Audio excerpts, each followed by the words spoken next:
नमस्कार दोस्तों, स्वागत है आप सभी लोगों का हमारे YouTube channel Barabanki genius coaching पर। जैसा मैं आपको हिस्ट्री सब्जेक्ट पढ़ा रहा था, तो हिस्ट्री सब्जेक्ट में आपका सिंधु घाटी सभ्यता भी ख़त्म हो गया और वैदिक सभ्यता का भी कुछ पार्ट मैंने क्वेश्चन कराने के बाद बताए थे। तो अब उसी में आगे बात करते हैं। जैसे मैंने कहा था कि वैदिक सभ्यता वह सभ्यता होती है जिस सभ्यता के अंतर्गत वेदों का अध्ययन करते हैं या वैदिक साहित्य का अध्ययन करते हैं, उसे हम लोग क्या कहते हैं? कौन सी सभ्यता कहते हैं? तो उसे वैदिक सभ्यता कहते हैं। आर्यों ने इसका निर्माण किया था, इस कारण से इसे आर्य सभ्यता कहा जाता है। उसी सभ्यता के बारे में मैंने कहा था वैदिक सभ्यता भी मैंने कहा वेदों का अध्ययन जिसके अंतर्गत किया जाता है वैदिक सभ्यता कहते हैं। तो वेदों का अध्ययन मतलब 4 वेद मैंने आपको बताए थे। 4 वेद कौन कौन सा? एक ऋग्वेद, एक यजुर्वेद, एक सामवेद, एक अथर्ववेद। तो वो 4 वेदों में से जो सबसे पुराना है, जिसे हम लोग अभी पढ़ रहे थे ऋग्वैदिक काल में, तो सबसे पुराना वेद है, उस वेद को किस नाम से जानते हैं? तो उस वेद को ऋग्वेद के नाम से जानते हैं। तो आज थोड़ा ऋग्वेद के बारे में जानकारी लेंगे या ऋग्वेद के बारे में जानेंगे कि क्या है ऋग्वैदिक काल। तो ऋग्वैदिक काल का मतलब ऐसा काल जिसके अंतर्गत ऋग्वेद का अध्ययन किया जाता है या ऋग्वैदिक कालीन जो घटनाएं घटी उनका अध्ययन किया जाता है, उसे ऋग्वैदिक काल कहते हैं। आप जानते हो कि 4 वेदों में से ऋग्वेद सबसे क्या है? प्राचीनतम वेद है। पहला क्वेश्चन तो यही आपके एग्जामों में आता है कि बताइए सबसे प्राचीन वेद कौन सा है? तो आप बताओगे ऋग्वेद सबसे प्राचीन वेद है। अब इसकी जो ऋग्वेद है, तो आप कहते हो कि जो आर्य लोग थे वो मध्य एशिया से आए हुए थे। तो मध्य एशिया से आए हुए थे मतलब ईरान वाला पार्ट जो है वहाँ से आए हुए थे। तो ये कैसे पता चला? तो वहाँ का एक ईरानी धर्म ग्रंथ है जिसका नाम है जैन अविस्ता।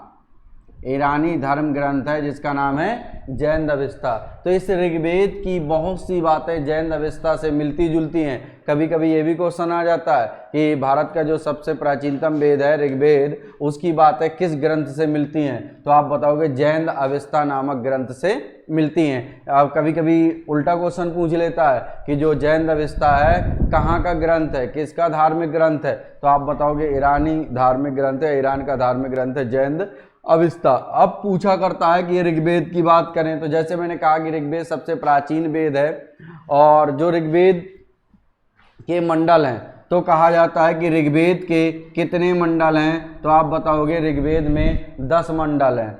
10 मंडल। फिर उसके बाद पूछता है सूक्त कितने हैं? तो आप बताओगे 1028 सूक्त।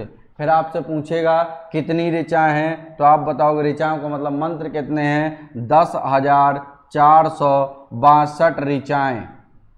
10,462 ऋचाएँ किसमें? ऋग्वेद में है। एक चीज़ याद रखिएगा, ये जो 10,462 ऋचाएँ हैं ये अलग अलग किताबों में अलग अलग तरीके से मिलता है। जैसे कहीं पर आप देखोगे तो 580 लिखा मिलता है, कहीं 613 मिलता है, लेकिन NCERT 10,462 ऋचाओं की ही बात करती है। यही आपको, अगर ये ऑप्शन में ना हो तो फिर आप 10,580 पर रिस्क ले सकते हो और ये भी ऑप्शन में ना हो 10,613। कुछ किताबें लिखने लगे, इस पर भी आप आंसर सही कर सकते हो। लेकिन अगर तीनों हैं तो क्या लगाओगे? तब आपका आंसर आएगा 10,462 ऋचाएँ।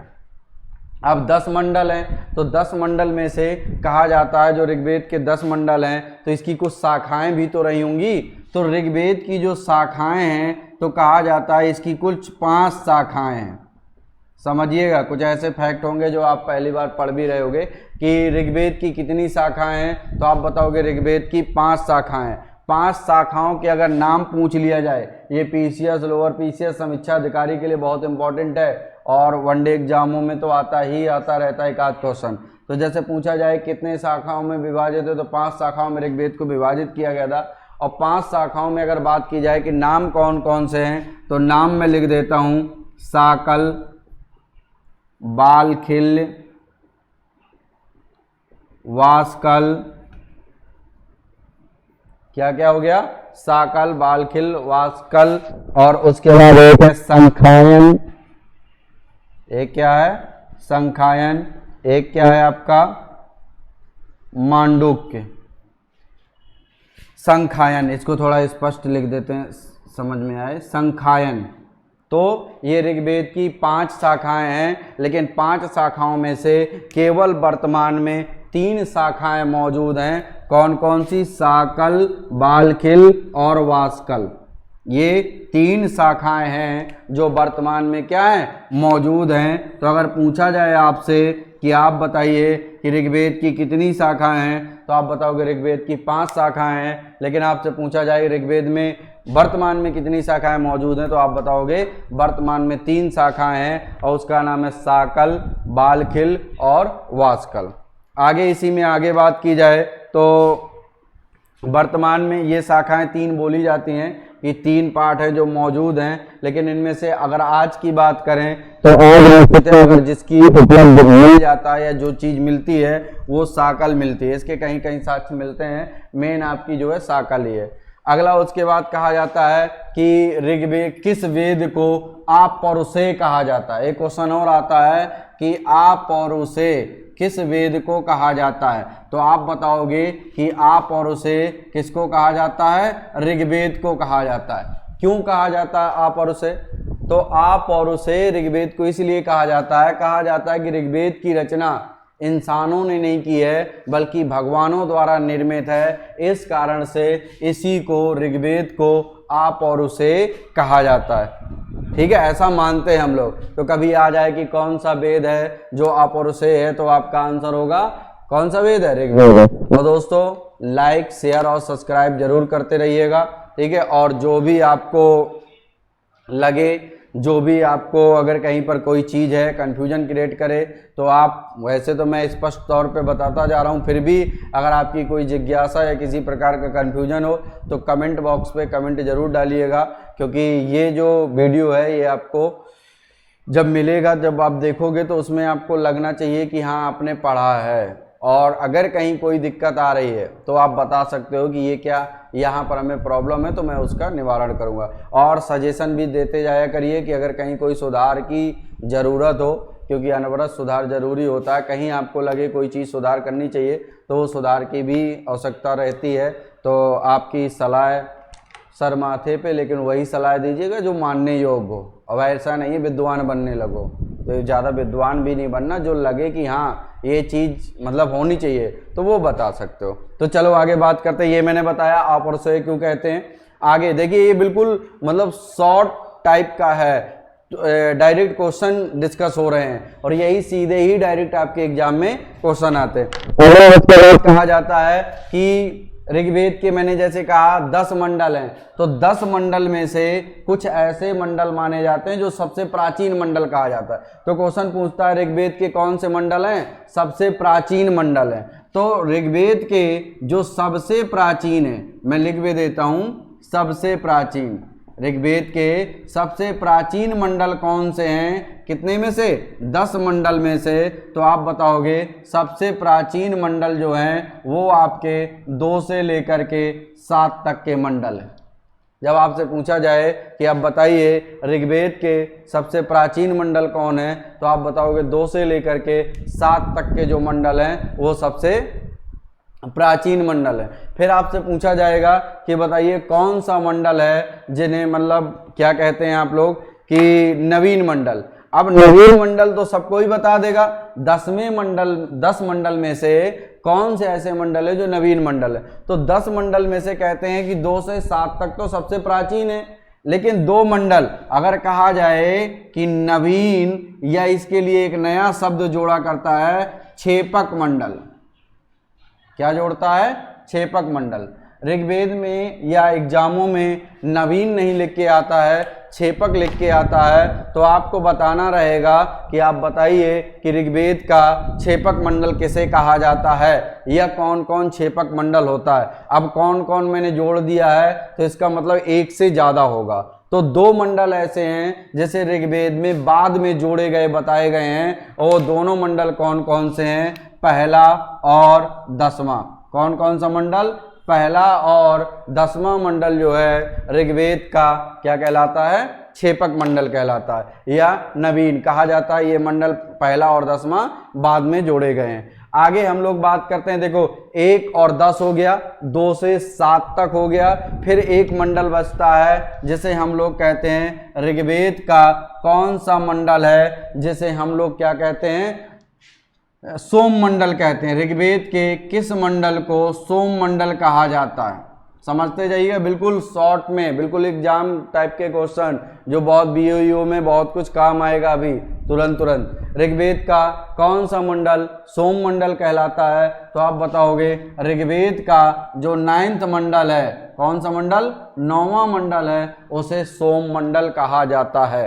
क्या कहा जाता है, सोम मंडल। लेकिन अब अगर यहीं पर पूछ लिया जाए सोम मंडल क्यों कहा जाता है ऋग्वेद के 9वें मंडल को, तो आप बताओगे चूंकि ये जो 9वां मंडल है ऋग्वेद का, ये आपका क्या है, पूरा का पूरा 9वां मंडल जो है वो सोम देवता को समर्पित है। कौन से देवता को समर्पित है, सोम देवता को। ठीक, ऋग्वेद के 9वें मंडल को सोम मंडल कहा जाता है। क्यों कहा जाता है, क्योंकि ये 9वां मंडल ऋग्वेद में एक देवता थे सोम देवता, उनको समर्पित करके लिखा गया है, इस कारण से इसे क्या कहते हैं, सोम मंडल कहते हैं। ठीक है, सोम देवता को। अब यहाँ सोम देवता आया है तो कई लोगों के दिमाग में आएगा कि ये जो सोम देवता थे ये किसके देवता थे, एग्जामों में भी आया है कई बार। तो ऋग्वेद में जो वनस्पतियों के देवता थे, किसके देवता थे, वनस्पतियों के देवता थे, किसके देवता, वनस्पतियों के देवता थे, वही आपके क्या थे, सोम देवता थे। तो ऋग्वेद के 9वें मंडल में किसको समर्पित है, सोम देवता को, और सोम देवता किसके देवता थे, वनस्पतियों के देवता थे, इस कारण से सोम मंडल को 9वां मंडल को सोम मंडल कहा जाता है। तो देखो फिर से सुन लो, ऋग्वेद का पहला और 10वां मंडल छेपक मंडल है। छेपक मतलब बाद में जोड़ा गया मंडल है। फिर उसके बाद कहा जाएगा कि ऋग्वेद के सबसे प्राचीन मंडल किसे कहा जाता है, 2 से लेकर के 7 तक के मंडल को प्राचीन मंडल कहा जाता है। जो ऋग्वेद का 8वां मंडल है उसे वंश मंडल कहा जाता है। कौन, क्यों कहा जाता है, इस कारण से क्योंकि कर्ण और अंगिरस ऋषि के वंशज को पूरी तरह से समर्पित है, इस कारण से ऋग्वेद के 8वें मंडल को वंश मंडल के नाम से भी जाना जाता है। अब यहाँ पर देखो, ये तो हो गए मंडल, उसके बाद शाखाएं, ये सब चीजें आपकी ऋग्वेद से ऋचाएं, मंत्र कितने हैं और किससे इसकी बातें मिलती हैं, सबसे पुराना वेद कौन सा, ये तो हो गया। लेकिन अब जो आपने ऋग्वेद के 2 से लेकर 7 तक के मंडल, ठीक, आपने देखे, तो मैं इसको आप उसको जो भी आपको सेव करना हो, जो भी नई पीडीएफ आपको टेलीग्राम पे मिली जाएगी, सेव करने की कोई ज़रूरत नहीं है। अगर आप ऐसे भी सेव करना चाहें तो अपना स्क्रीनशॉट ले सकते हैं जल्दी से।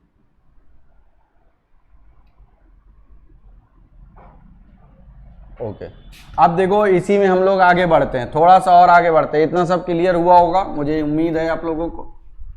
बहुत सरल तरीके से, जो बहुत कठिन आपको लगते हैं क्वेश्चन, अधिकांश गलत हो जाते हैं, देखो कैसे सही होंगे। तो अभी आपने मंडल पढ़े, ठीक, मंडल पढ़ने के बाद सूक्त पढ़े। अब यहीं पर एक चीज और देखिएगा। अब एक चीज अब आपको याद देखना है, मैंने कहा था कि ऋग्वेद के जो प्राचीन मंडल हैं, प्राचीन मंडल मैंने क्या कहा था, 2 से लेकर के 7 तक के जो मंडल हैं वो प्राचीन मंडल है। कहाँ से, 2 से लेकर 7 तक। अब 2 से लेकर 7 तक है तो पहले तो बात करें कि कौन सा मंडल, हर मंडल की रचना कोई ना कोई एक रचयिता रहा है, तो किस मंडल की रचना किसने की है। कभी कभी एग्जाम में ये भी पूछ लेता है मैच कराने के लिए, ये सिविल में आता है कि मैच कराइए किसने किसकी रचना की। तो अगर मैं बात करूं तो यहाँ से पहले तो मैं लिख लेता हूं दूसरा मंडल, ठीक है, तीसरा मंडल, चौथा मंडल, पांचवा मंडल, छठा मंडल और 7वां मंडल। दिख रहा होगा मुझे उम्मीद है आपको 7 तक, 7वां मंडल।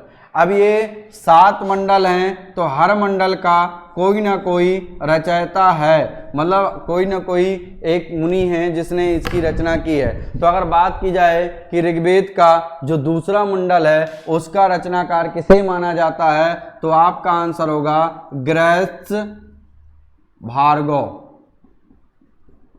जिसे आप भार्गव ऋषि के नाम से जानते हो। अगर इसको पूरा सा एक शब्द मुझसे छूट गया है मैं लिख देता हूँ, ग्रहत मद भार्गव, भार्गव याद रखो बस, भार्गव ऋषि। तो दूसरे मंडल की रचना भार्गव ऋषि ने की है। तीसरा जो मंडल है उसकी रचना आपकी विश्वामित्र के द्वारा की गई है। किसके द्वारा? विश्वामित्र जी के द्वारा की गई है। चौथा मंडल जो आपका है वो किसके द्वारा लिखा गया है? तो आप बताओगे चौथा मंडल वामदेव के द्वारा लिखा गया, वामदेव के द्वारा। फिर अगर कहा जाएगा पांचवें मंडल के रचनाकार कौन थे, तो आपका आंसर होगा पांचवें मंडल के रचनाकार अत्रि थे। फिर पूछा जाएगा छठा मंडल किसके द्वारा लिखा गया, तो आप बताओगे छठे मंडल के रचनाकार जो थे वो भरद्वाज थे। कौन थे? भरद्वाज। सातवें मंडल की बात करेगा तो सातवें मंडल वशिष्ठ है, वशिष्ठ। तो देखो पहला 10वां बाद में जोड़ा गया छेपक मंडल, 2 से लेकर 7 तक के रचनाकार ये आपके सामने हैं। 9वां मंडल सोम देवता को समर्पित है। 8वां मंडल कर्ण और अंगिरस ऋषि के वंश को समर्पित है। कर्ण और अंगिरस ऋषि ने उसका निर्माण किया। तो ये आपके मंडल, उसके रचयिता, ये भी आपके सामने, इसका भी स्क्रीनशॉट ले लो। फिर आगे बात करते हैं। यहां तक हो गया? ठीक।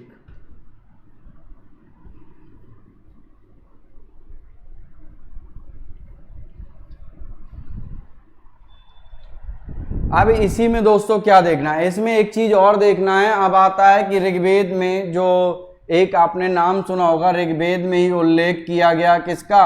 गायत्री मंत्र का। किसका उल्लेख किया गया? गायत्री मंत्र का, गायत्री मंत्र का। तो आपसे क्वेश्चन कितने प्रकार के इससे बनते हैं? पहला क्वेश्चन तो ये बनता है कि गायत्री मंत्र का रचनाकार कौन है, अर्थात ये रचयिता कौन है गायत्री मंत्र का। पहला क्वेश्चन तो यही बनता है। तो आप बताओगे कि रचनाकार या रचयिता जो गायत्री मंत्र के हैं उनका नाम है विश्वामित्र। क्या कहोगे? विश्वामित्र। ठीक। अगला क्वेश्चन फिर तुरंत पुटअप करता है, और ये कई किताबों में कंफ्यूजिंग है कि किस मंडल में इसका उल्लेख है, किस मंडल में उल्लेख किया गया है। किसका? गायत्री मंत्र का। अगला जो पॉइंट है, गायत्री मंत्र का उल्लेख किस मंडल में किया गया है, तो आप बताओगे कि गायत्री मंडल का उल्लेख जो है 3rd मंडल में किया गया। किस मंडल में? तीसरे मंडल में किया गया। कई किताबों में 8वां मंडल दिया हुआ है, लेकिन जब एग्जाम में आए तो आपको तीसरा ही लगाना है क्वेश्चन का आंसर, और तीसरा ही आपका सही होगा। अगर तीसरा नहीं है तो 8वें पे रिस्क ले सकते हो। यूपी का एग्जाम होगा तो वहां पर थोड़ी सा दिक्कत होती। सिविल में हमेशा, और जब भी तीसरा मंडल हो तो हमेशा आपको तीसरा मंडल ही टिक करना है, आंसर यही सही होगा। अगला उसके बाद आपसे पूछा जाता है कि बताइए गायत्री मंत्र की रचना विश्वामित्र द्वारा की गई तीसरे मंडल में, क्यों की गई, कारण क्या था, किस कारण से की गई, किस कारण से रचना हुई, इसकी रचना का कारण, किस कारण रचना, या इसको थोड़ा और शॉर्ट में लिख दो और एक लिखूं रचना का कारण। अगर कहें रचना का कारण क्या था कि गायत्री मंत्र की रचना करनी पड़ी, क्या कारण था? ठीक है, तो विश्वामित्र द्वारा इसकी रचना की गई थी। क्यों की गई थी ये मैं बताता हूं।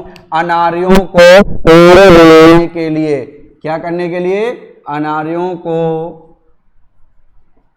आर्य बनाने के लिए। अगर आपसे पूछा जाए कि किसके द्वारा रचना की गई, किस मंडल में है, फिर उसके बाद रचना का कारण क्या था, तो आप बताओगे रचना का कारण था अनार्यों को क्या करना, आर्य बनाना। अगला उसके बाद यहीं से क्वेश्चन पूछ सकता है आपसे कि ये किस देवता को समर्पित है, मतलब समर्पित देवता, मतलब किस देवता को समर्पित है, क्या, गायत्री मंत्र। आपसे ये भी पूछा जाता है कि गायत्री मंत्र किस देवता को समर्पित है, तो आप बताओगे कि ये किसको समर्पित है, सावित्री या सविता या सूर्य, सावित्री, सविता या सूर्य देवता को समर्पित है क्या, गायत्री मंत्र। ठीक है, तो इतने पॉइंट आपके गायत्री मंत्र से एग्जाम में बन सकते हैं। मैंने सभी के सभी आप तक पहुंचा दिए। अब यहां से ये चीज खत्म होती है। फिर चौथे मंडल में जो है उसमें कृषि संबंधी उल्लेख किया गया। कभी कभी एग्जाम में आ जाता है कि बताइए भैया कि किस मंडल में कृषि से संबंधित उल्लेख है, तो आप बताओगे ऋग्वेद के चौथे मंडल में जो है वो कृषि से संबंधित उल्लेख किया गया उसमें। अब हम लोग बात करेंगे सीधे नौवें मंडल का, हो ही गया, सोम देवता को समर्पित है, आठवां भी हो गया। अब हम लोगों को बात करना है 10वें मंडल की, ऋग्वेद का 10वां मंडल, ऋग्वेद का 10वां मंडल। मैक्सिमम क्वेश्चन इसी से आते हैं, या तो तीसरे मंडल से आएंगे या 10वें मंडल से आएंगे। अब सबसे पहले तो यही पूछा जाता है कि बताइए कि वर्ण व्यवस्था का उल्लेख किस मंडल में किया गया है। 10वें मंडल का पहली बार जो पुरुष सूक्त है, 10वें मंडल में ही एक पुरुष सूक्त है, और पुरुष सूक्त में ही सबसे पहले वर्ण व्यवस्था का उल्लेख किया गया है। किसका उल्लेख किया गया है? वर्ण व्यवस्था का, पुरुष सूक्त में।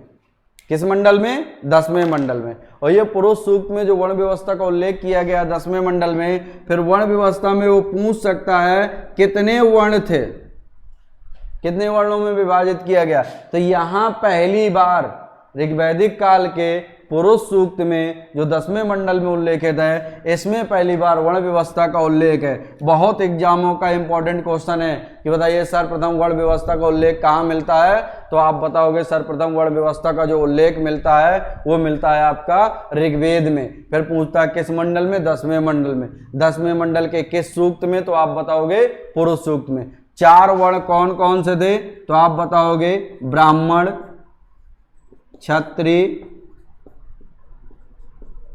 वैश्य, शूद्र। तो अगर आपसे ये पूछा जाए कि आप बताइए कि ऋग्वेद में जो वर्ण व्यवस्था में 4 वर्णों का उल्लेख किया गया है, तो ब्राह्मण, क्षत्रिय, वैश्य, शूद्र, और यही इनका समाज में स्थान था। ब्राह्मण नंबर 1 पर था, क्षत्रिय नंबर 2 पर, वैश्य 3 पर और शूद्र 4 पर। अगर इनकी जन्म स्थान की बात करें तो कहा जाता है कि जो वर्ण व्यवस्था हुआ वो ब्रह्मा जी के अंगों से होता है, ब्रह्मा जी के अंग से, ब्रह्मा जी के अंग से। अब कौन कहां से निकला है ये भी जान लो आप, ठीक है। तो जो कहते हैं कि आपके ब्राह्मण हैं, पंडित जी हैं, तो पंडित जी आपके ब्रह्मा जी के मुख से निकले हैं, मुख से निकले। तभी आपने देखा होगा कोई कितना पढ़ लिख ले, लेकिन कथा बाँचने में पंडित जी को ही बुलाया जाता है, क्योंकि उनका सुर लय ताल कहाँ कहाँ से हवा निकालनी उनको पता रहता है। इस कारण से पंडित जी आते हैं तो वो कथा करते हैं, सुर लय ताल बन जाती है। पंडित जी बहुत अच्छे लोग थे और ये मुख से निकले, इसीलिए इनका मुख शुभ होता है। सुबह सुबह देख लो, आशीर्वाद दे दें, वैसे देते नहीं मन से, लेकिन अगर दे दें तो समझ लो काम बिगड़े काम बन जाते हैं। और देखने में तो जानते ही हो तुम, बाकी सब एक तरफ और ब्राह्मण लोग एक तरफ। कोई जात बिरादरी से वो नहीं हो जाएगा परेशान, सिर्फ आपको पढ़ना। अभी मैं बताऊंगा कैसे कौन जातियां निकली, लेकिन ये सत्य है जो सत्य है। तो ब्राह्मणों का योगदान भी बहुत कुछ है कि मुख से मतलब कंटिन्यू कोई किताबें नहीं थी, रटते हुए वेदों के इतने श्लोक यहाँ तक लेके आए, तो ये समाज में उनका मतलब योगदान है। इतनी मेहनत की, तुमका एक छोटी सी किताब ना याद होती, वो पूरे के पूरे वेद रटे टहला करते हैं। तो जैसे होता नहीं, ब्राह्मण में देखा होगा आपने चतुर्वेदी, 4 वेदों का ज्ञाता। फिर आपने नाम सुना होगा द्विवेदी, 2 वेद जानते हैं, ठीक, त्रिवेदी, 3 वेद जानते हैं। पंडित जी सत्यनारायण तिवारी जी से सत्यनारायण की कथा जानते हैं, ठीक। अगला ब्राह्मण हो गया। ब्राह्मण के बाद क्या होता है? क्षत्रिय। दूसरा स्थान है क्षत्रिय का। ये ब्रह्मा जी के कहाँ से निकले हैं? तो ये ब्रह्मा जी की भुजाओं से निकले हैं। क्या है? ब्रह्मा जी की भुजाओं से निकले। इनका क्या काम है? लड़ाई है तो लड़ना है, नहीं है तो लड़ना है। मतलब अगर हमसे कोई नहीं लड़ रहा है तो कोई दूसरा लड़ रहा है, तो हम जाके बीच में उसको छोड़ के हम खुद ही लड़ने लगेंगे। ये किसका काम है? क्षत्रियों का, क्योंकि इनको समाज में व्यवस्था कायम करनी थी। इस कारण से इनकी भुजाओं में बहुत ताकत थी और ब्रह्मा जी की भुजाओं से निकले। अगला वर्ग आता है जिसे आप कहते हो वैश्य वर्ग। वैश्य वर्ग मतलब व्यापारी वर्ग या बनिया वर्ग। इसका काम क्या है? इसका काम है व्यापार करना। और अगर इसका काम व्यापार करना है तो इसका मतलब ये है कि इसके कौन सा इधर पड़ता है, अरे कोठी ओठी साइड उसकी गाड़ी खराब हो गई और सामान वामान लिए बहुत ज़्यादा कीमती सामान है, रास्ते में कहीं गाड़ी खराब हो गई, तो अब इतनी क्षमता होनी चाहिए उसकी गाड़ी वहीं कहीं खड़ी कर दे और सामान वामान लाद के ले आए। तो अगर 10-15 किलोमीटर पैदल भी चलना हो तो चल सके। देखा नहीं होगा व्यापारी लोग साइकिल लिए रहते, सामान वामान लादे रहते हैं, ठेला लिए रहेंगे, सामान लादे रहेंगे, लेकिन चलते खुद पैदल है ना। तो इसका मतलब है उनके पैर वैर मजबूत होना चाहिए। तो ये जो निकले थे, ये वैश्य जो लोग थे, ये ब्रह्मा जी की जांघों से निकले थे। कहाँ से निकले थे? ब्रह्मा जी की जांघों से। ठीक, अगला जो वर्ण होता है, जो चौथा वर्ण है, उसे शूद्र कहते हैं। वर्ण व्यवस्था में शूद्र का सबसे निचला स्थान था और ये ब्रह्मा जी के पैर के अंगूठे से निकले थे। ठीक, तो जैसे आपने देखा कि पैर का तलवा या अंगूठा पूरे शरीर का वजन सहता है, उसी कारण से ये शूद्र भी इन तीनों लोगों की सेवा करना ही इसका धर्म माना गया था। ब्राह्मण का काम था पूजा पाठ करना, क्षत्रिय का काम था वर्ण व्यवस्था कायम करना, वैश्य का काम था व्यापार करना और शूद्र का काम था इन तीनों वर्ग की सेवा करना। तो ये इनके जो आपके वर्ण व्यवस्था बताई गई है पुरुष सूक्त में, ये चारों के उत्थान, समाज में स्थान भी ऐसे ही था। अभी ऋग्वैदिक काल में ब्राह्मण नंबर 1 पर, क्षत्रिय नंबर 2 पर, वैश्य 3 पर और शूद्र 4 नंबर पर था। अगला उसके बाद यहाँ तक ये 10वां मंडल कंप्लीट होता है आपका। ठीक है, 10वें मंडल में जो चीज़ें बताई गई वो मैंने बता दी। और इनका कहोगे कि आपको कैसे पता यही स्थान था, तो इनके संबोधन ही ऐसे थे। जैसे ब्राह्मण जी को बुलाया जाता था, पंडित जी को तो बुलाया जाता था कि आइए, तो आइए एक इज्जत सूचक हो गया। ठाकुर साहब को बुलाया जाता, आओ ठाकुर, ठीक है, तो ये ठाकुर साहब के लिए। वैश्य को कहा जाता था जल्दी आओ, शूद्र को कहा जाए जल्दी आओ नहीं मार खाओगे, कंडीशन लगा दी। तो इसका मतलब है यही समाज में यही इनका कुछ ना कुछ स्थान रहा होगा जैसा बताया गया है। तो दोस्तों ये क्या है आपका पुरुष सूक्त ऋग्वेद के 10वें मंडल में। फिर कभी आया करता है कि बताइए ऋग्वेद के कौन से मंडल में देवी सूक्तम या वाग देवी की उपासना की गई है, तो ऋग्वेद के 10वें मंडल में ही देवी सूक्तम है। क्या है? देवी सूक्तम, देवी सूक्तम। और इसी में वाग देवी, वाग देवी मतलब जानते हो सरस्वती देवी को कहा जाता है, वाग देवी की स्तुति या प्रस्तुति का वर्णन किया गया है, अर्थात उनकी उपासना की गई है। और ऋग्वेद में जैसे कुछ विद्वान पुरुष थे, तो ऐसा नहीं केवल पुरुष ही पुरुष विद्वान थे, कुछ महिलाएं भी विद्वान थी, कुछ महिलाएं भी विद्वान थी और इन्होंने भी कई मंत्रों की रचना की है। कई बार एग्जामों में आता है। अगर उन महिलाओं की बात करूं जिन महिलाओं ने क्या किया है, ऋग्वेद के कुछ मंत्रों की रचना की है, तो उनमें से एक मैं यहां लिख देता हूं, सची, पोलोमी, कांचावृत्ति, अपाला, घोषा, देखो अपाला, घोषा, विश्वस्वरा, ठीक है।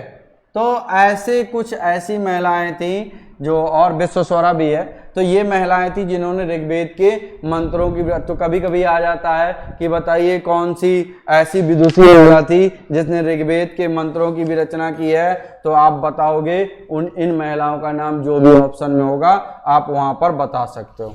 ठीक, अगला उसके बाद बात करें तो ऋग्वेद का जो पाठ करता था, जो पूजा पाठ करता था, वो ऋग्वेद के पुजारी को, जैसे हम लोग कहें ब्राह्मण को क्या कहते थे, तो ऋग्वेद के पूजा पाठ करने वाले पुरोहित को होत्र या होता कहा जाता था। क्या कहा जाता था? होत्र या होता। तो अगर हम लोग कभी एग्जाम में क्वेश्चन कई बार आया भी है कि बताइए ऋग्वेद के पुरोहित को क्या कहते थे, तो होत्र या होता कहते थे।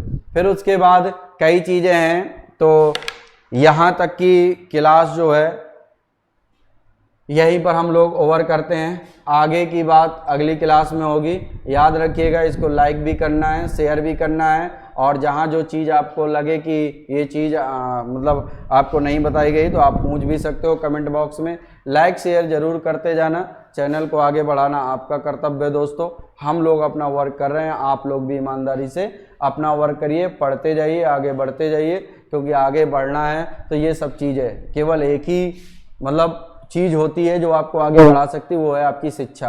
आपके पास कुछ ना हो, पैसा ना हो, कुछ ना हो, कोई दिक्कत नहीं। अब्दुल कलाम जी का नाम सुना होगा आपने, बहुत सी चीज़ें नहीं थी उनके पास, ठीक है, फिर भी वो सर्वोच्च पद पर जाके बैठे। आज जब इस दुनिया में नहीं है तब भी लोग आदर सम्मान के साथ उनकी बात करते हैं। तो संसाधन ये नहीं लगता आपके पास पैसा नहीं, अगर आप शिक्षित हो तो आप हर चीज प्राप्त कर सकते हो। अगर आपने शिक्षा नहीं ग्रहण की है तो आप तो बर्बाद हुए ही, अगली पीढ़ी को भी अंधकार में डाल सकते हो। एक शिक्षित व्यक्ति शिक्षित परिवार और शिक्षित समाज का निर्माण करता है, इस कारण से शिक्षा बहुत जरूरी है। तो आपके पास जो चीज आपका अभी समय है कार्य करने का, वो कार्य करिए दोस्तों। यहाँ तक के लिए धन्यवाद, नमस्कार। आगे मिलते हैं फिर अगली क्लास में।